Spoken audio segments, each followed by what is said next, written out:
su forma de jugar. Rafa ha tenido que adaptar su forma de jugar un montón de veces a lo largo de su carrera, así que yo creo que esa es una buena cosa. El martes creo que es 12 de la mañana, ¿no, Ángel? Bueno, todavía no han salido los horarios del máster, del martes, o yo no los he visto, por lo menos. Sí. Espero que Jessica no me confirme. He visto 12 yo por ahí. No sé si ya tienes horario, Jessica.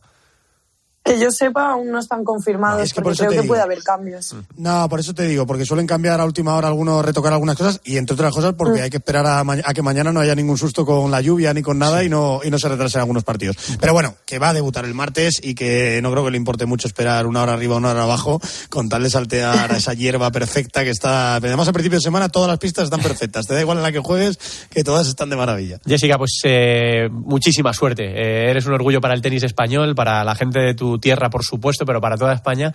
Y si la cosa se pone así cuesta arriba contra la ucraniana, contra Kalinina, piensa que hay un montón de gente detrás de ti apoyándote en esos peloteos en el fondo de la pista, cada vez que subas a la red o cada vez que saques, y a disfrutarlo, que te lo has ganado, que te lo has currado, que llevas un montón de tiempo soñando con esto, así que a disfrutarlo el martes en ese debut en un Grand Slam. Muchas gracias, un abrazo grande. Muchísimas gracias.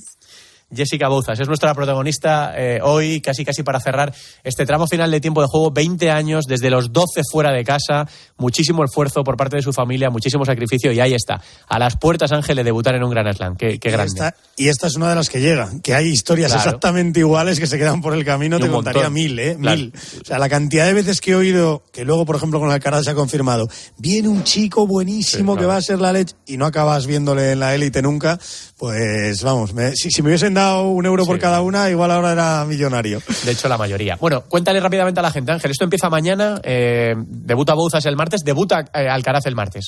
Sí, Alcaraz es el martes porque en Wimbledon se sabe el orden de juego, es el más sencillo de todos para adivinarlo, porque siempre abre la pista central el campeón, con lo cual Novak Djokovic tiene que abrir mañana esa pista central y por tanto juegan los de su lado del cuadro. Así que bueno, mañana toca, en total tenemos 13 españoles, las chicas muy bien, porque son 6 y hacía bastante tiempo que no había tantas, los chicos bastante mal, porque son 7 y es la cifra más baja de todo el siglo, empatada con la de 2017, pero bueno, duele porque es verdad que nuestro tenis masculino está pasando una racha bastante mala entre lesiones y que ya no tenemos la fuerza que teníamos antes, está muriendo la generación dorada. Mañana debutan 6, Ramos, Sorribes, Zapata, Buxa, Bautista y Munar, es decir, en principio nuestra clase media-baja, y para el martes ya tendremos pues eso, a Badosa, a Carlos Alcaraz, un poco los que, bueno, Bautista, cuidado, que le llamo clase media-baja, y Bautista es todo un semifinalista de Wimbledon, claro. O sea que como siga reverdeciendo esos laureles, y además viene de hacer un gran torneo previo, con lo cual en retiro lo dicho, Bautista y los de clase media, que tampoco es que se nos dé muy bien la hierba normalmente, ya sabes que siempre se ha dicho que la hierba es para las vacas y no para los tenistas españoles. Bueno. Nadal lo ha desmentido, Santana lo desmintió, Conchita lo desmintió, a ver si tenemos la suerte de que Carlitos Alcaraz también lo desmienta. Aquel día de Bautista y sus amigos esperándole en Ibiza, qué noche más bonita aquella de... Luego le dejaron ir, conseguimos que Ana, su mujer, en directo le dijese, te dejo ir la semana que viene, ya que ahora no puedes ir. Angelito, que a por todas en Wimbledon, aunque sea nuestro torneo más complicado, a por todas, y historias tan bonitas como la de Jessica Bouzas, que te agradecemos mucho que nos traigas a la antena de COPE. Un abrazo grande. Abrazo enorme, Duque.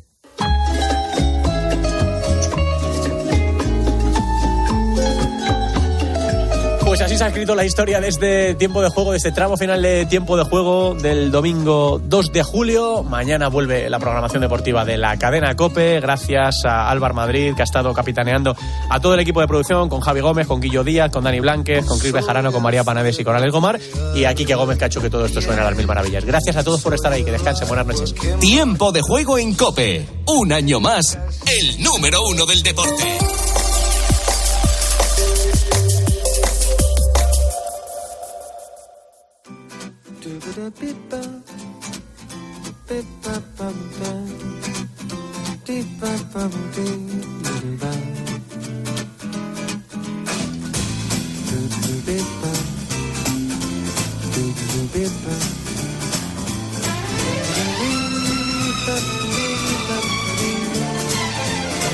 Hola, buenas noches. Bienvenidos. Semana del 3 al 9 de julio.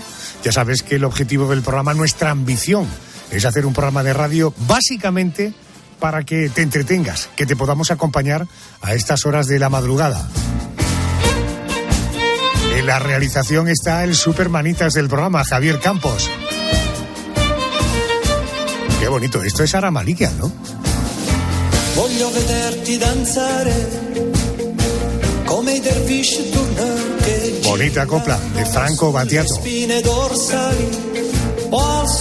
Bueno, vamos a contarte o anticiparte el contenido del programa de esta noche. Como siempre, arrancaremos con la crónica negra, con la dama oscura del programa, Mónica García. Muy buenas noches. Hola, Adolfo, buenas noches. Pues hoy abrimos el expediente de Winston Moseley y de su víctima, Kitty Genovese.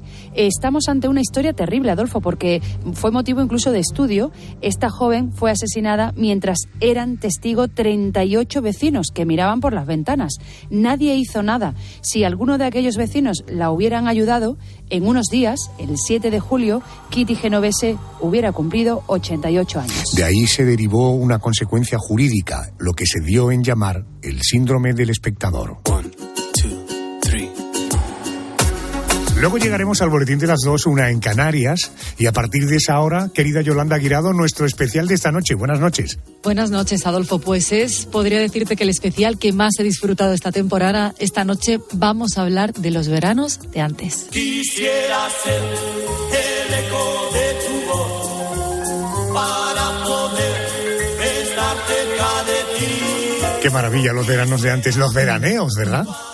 Desde luego, aquellos veranos de los años 50, 60, cuando se viajaba con toda la familia en un 600 al pueblo y por las tardes los jóvenes bailaban en los guateques al ritmo de la música del dúo dinámico. Y precisamente nos va a atender hoy Manuel de la Calva, uno de los componentes de este grupo que fue toda una revolución en España. Resistiré, erguido frente a todo, me volveré de hierro para endurecer la piel. Y aunque los vientos de la vida soplen fuerte, soy como el junco que se dobla, pero siempre sigue en pie. Yolanda, esta noche, después del porqué de las cosas, vamos a hablar un poquito de medicina y de la historia de la medicina, ¿no? Sí, vamos a contar cómo fue, por ejemplo, la primera vacuna, cómo nacieron los antibióticos, pero no lo vamos a contar nosotros, lo va a contar el doctor Pedro Gargantilla, autor del libro Historia de la Medicina, un recorrido por los hitos de la ciencia médica a lo largo del tiempo.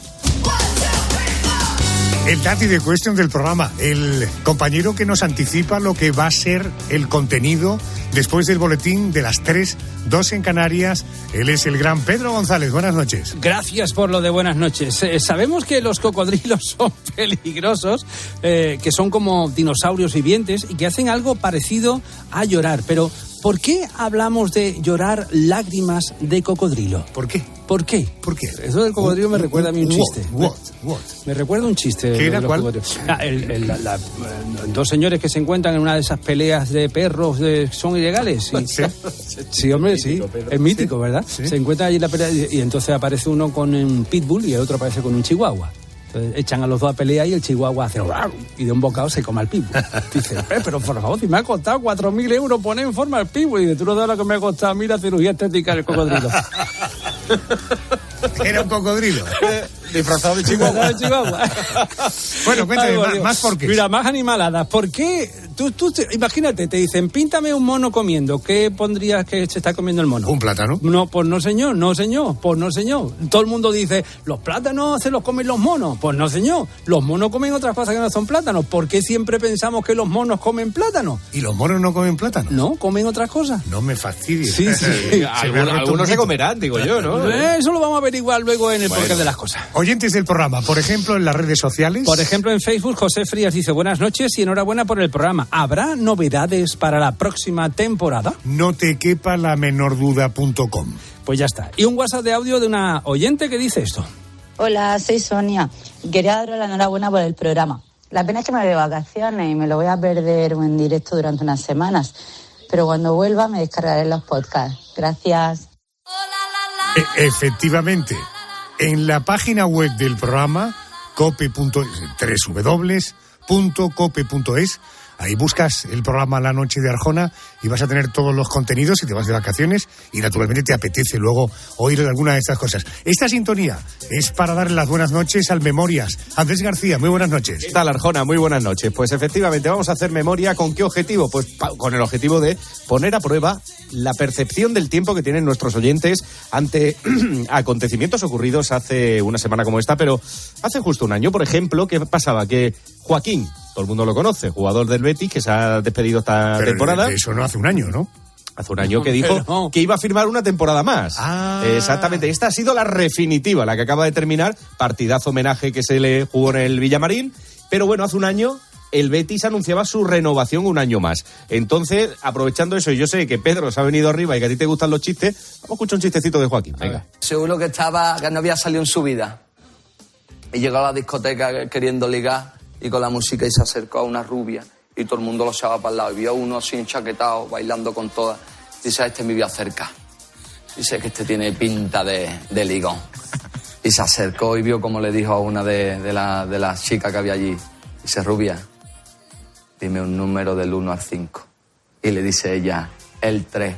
Y dice, te ha tocado, te vienes conmigo. Y dice el otro, esto está tirado. Y se acercó a una bailando así. Y le dice, guapa, dime un número del 1 al 5.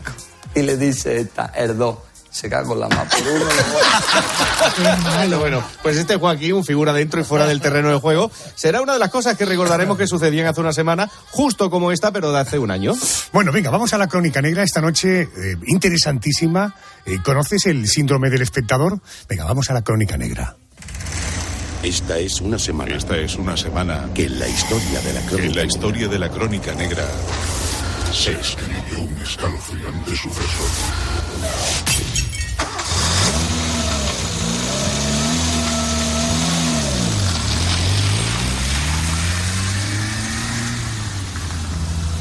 Kitty Genovese terminó su jornada laboral y ya bien entrada la madrugada, montada en su vehículo, se dirigió al barrio en el que vivía.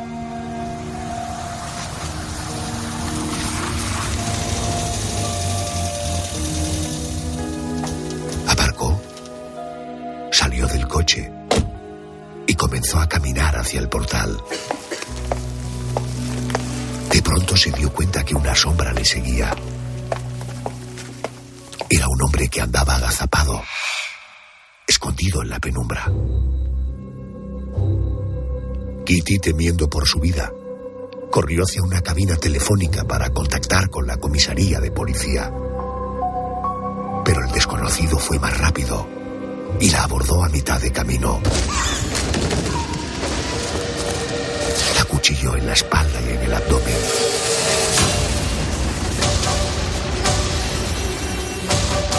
La muchacha comenzó a gritar, a pedir auxilio. En ese momento se encendieron las luces de varias viviendas y 38 personas se asomaron a las ventanas para contemplar lo que estaba pasando. Pero nadie hizo nada. El agresor, Winston Moseley, un hombre casado y con 2 hijos, que aparentaba una vida modélica, pero que escondía un terrible secreto, se creció ante la pasividad de los vecinos y aunque había echado a correr, regresó junto a Katy y le dio varias cuchilladas en el cuello y en los genitales. Desde las ventanas seguían mirando, pero nadie actuó. Nadie bajó a socorrer a la chica. Y solo un vecino llamó a la policía cuando todo había pasado y sin dar una explicación coherente. Kitty murió debido a las heridas y su agresor falleció en la cárcel después de pasar 52 años entre rejas. Pero siempre quedó en el punto de mira aquellos vecinos que vieron la agresión sin actuar, empujando a muchos psicólogos y psiquiatras a estudiar el caso para intentar explicar un comportamiento tan incívico, tan cobarde, tan inhumano.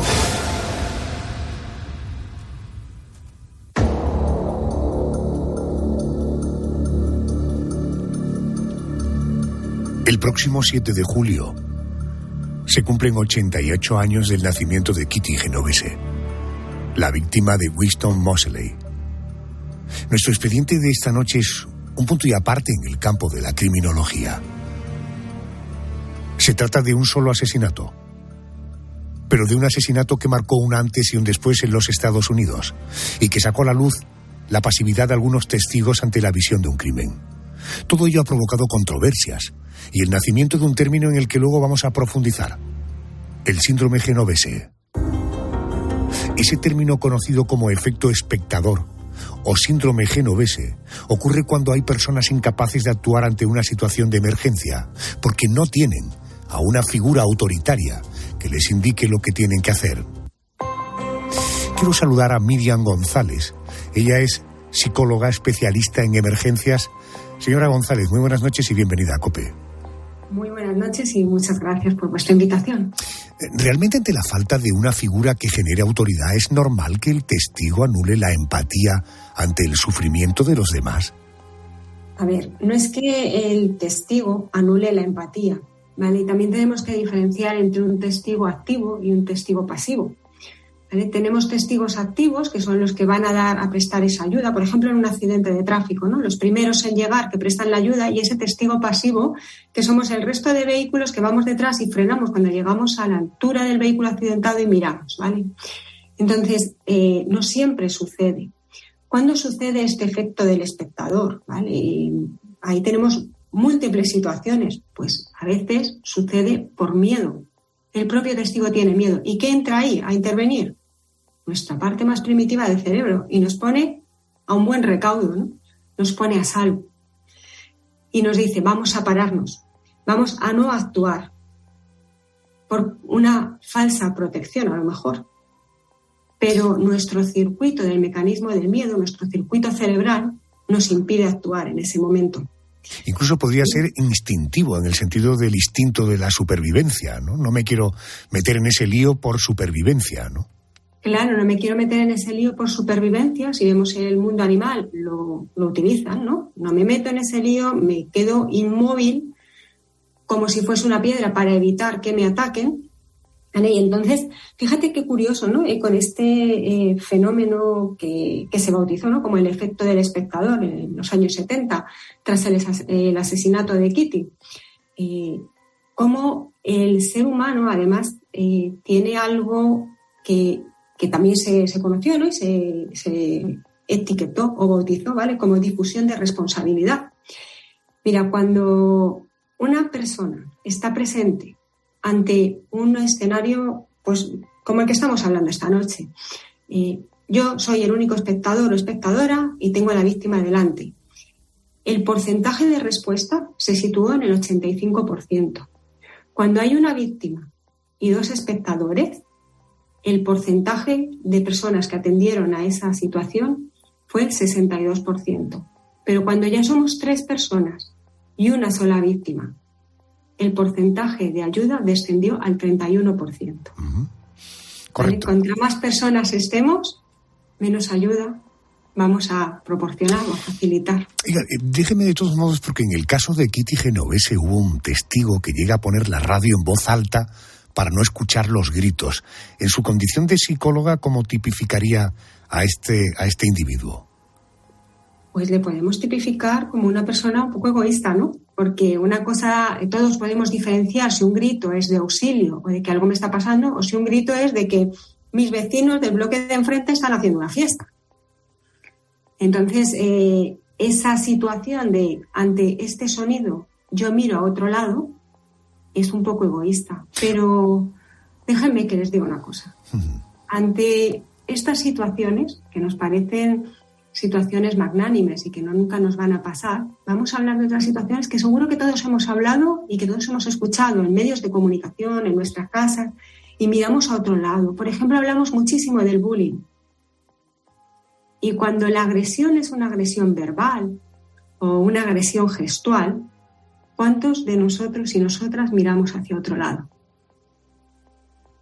Esa forma pasiva también es una agresión. Y perpetuamos. Esto nos parece escandaloso porque Kitty, desgraciadamente, acabó falleciendo. Pero en el día a día nos encontramos muchas situaciones en las que podríamos actuar, podríamos hacer algo y no hacemos. Miramos para otro lado. Oiga, ¿hay perfiles de personas con más tendencia a sufrir el efecto espectador? Depende el tipo de emergencia, ¿vale? Pero el efecto espectador lo podemos sufrir cualquiera de nosotros. Podemos encontrarnos en una situación que el miedo nos sobrepase y como corteza prefrontal, nuestro neocórtex, va a estar anulado porque nuestro hipocampo va a estar hiperactivo por ese circuito cerebral del miedo, nos podemos convertir en efecto espectador y quedarnos paralizados. ¿Vale? Pero luego también hay personas que esto puede que no les afecte, pero que simplemente, porque esto no va conmigo. Y vivimos, por desgracia, en una sociedad muy del esto no va conmigo. El yo primero, el yo ante todo. Entonces miramos a otro lado. ¿Vale? Es más que perfiles de personalidad, yo hablaría de un perfil ético, de responsabilidad. Y luego, sí, pues claro, nos podemos encontrar personas que tengan rasgos de psicopatía donde no tengan esa capacidad de empatía y por lo tanto no atendiesen a una situación de emergencia. Miriam, en su condición de psicóloga especialista en emergencias, en términos muy coloquiales, es usted una psicóloga que permanentemente está metida en grandes marrones, ¿verdad? Efectivamente, lo has descrito a la perfección.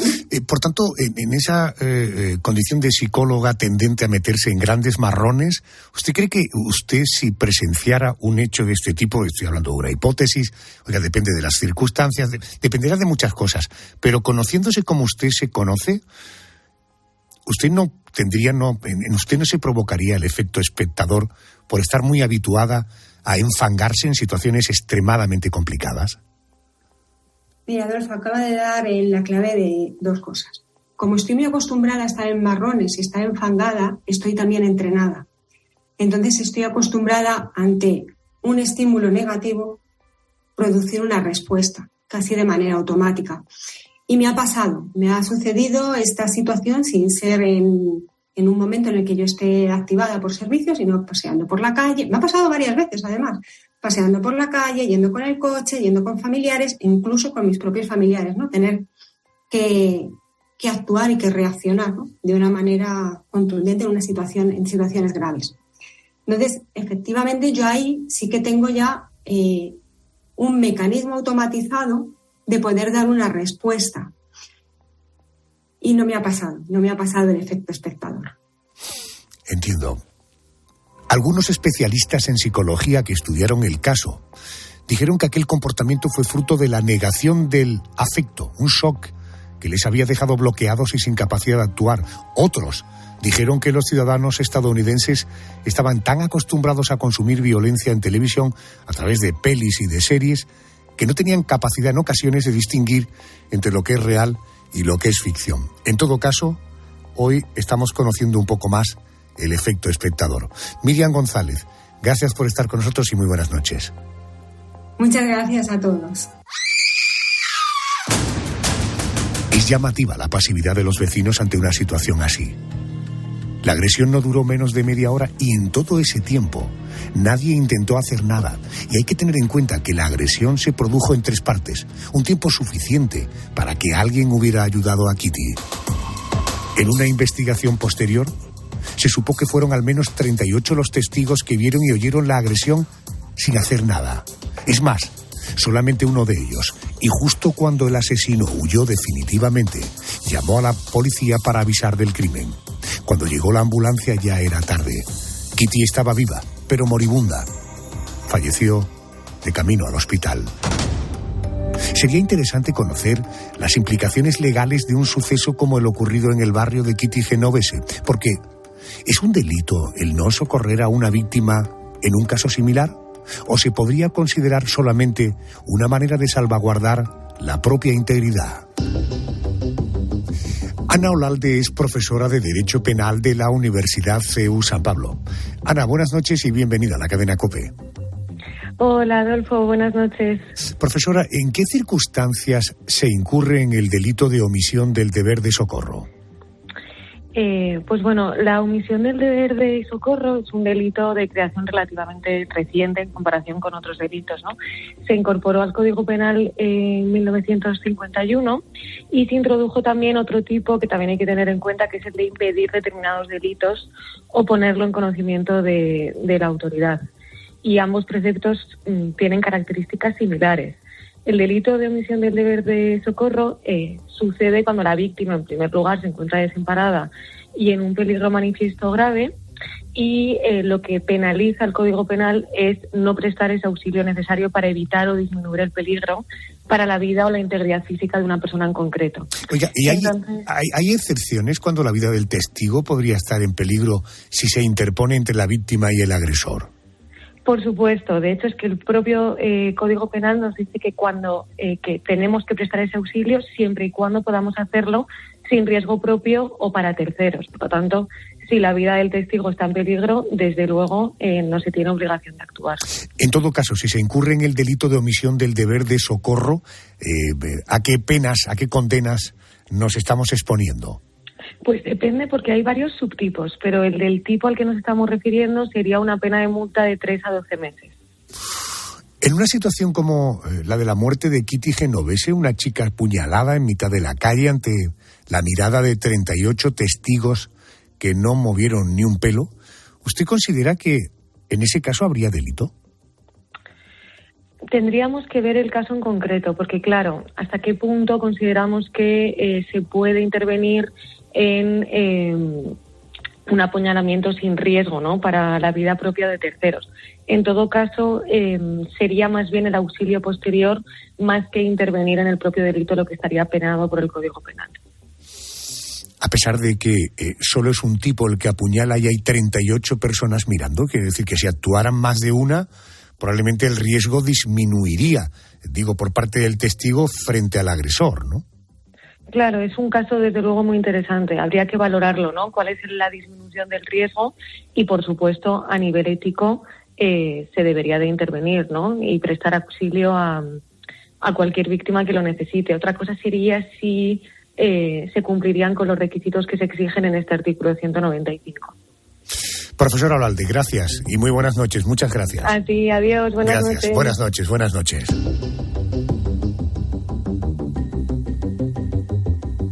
Winston Moseley fue detenido algún tiempo después, aunque el motivo fue otro crimen. Aún así, estando en comisaría, confesó el asesinato de Kitty Genovese, sin ningún reparo, con todo lujo de detalles, como confesó otros 3 asesinatos más, los 3 de mujeres, los 3 con agresiones sexuales de por medio. Además de eso, había protagonizado 8 violaciones y unos 40 robos con violencia. Dijo que a Kitty la había asaltado porque, sencillamente, le vino el deseo de matar a una mujer. Todo te lo voy a dar por tu calidad y por tu alegría. Es el expediente de la crónica negra de esta noche. Noticias, boletín de las 2, 1 en Canarias. Venga, que luego vamos con nuestro especial. Todo te lo voy a dar, fuiste mi mejor medicina. Todo te lo daré, sea lo que sea lo que pidas. Y eso que tú me das es mucho más, es mucho más de lo que nunca te he pedido. Todo lo que me das es mucho más, es mucho más de lo que nunca me he merecido. Adolfo Arjona. La noche. COPE. Estar informado.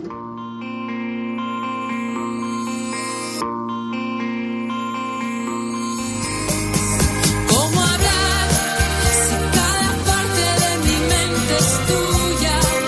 Y si no encuentro la palabra exacta, ¿cómo hablar? ¿Cómo decirte que me has ganado poquito a poco? Tú que llegaste por casualidad. ¿Cómo hablar?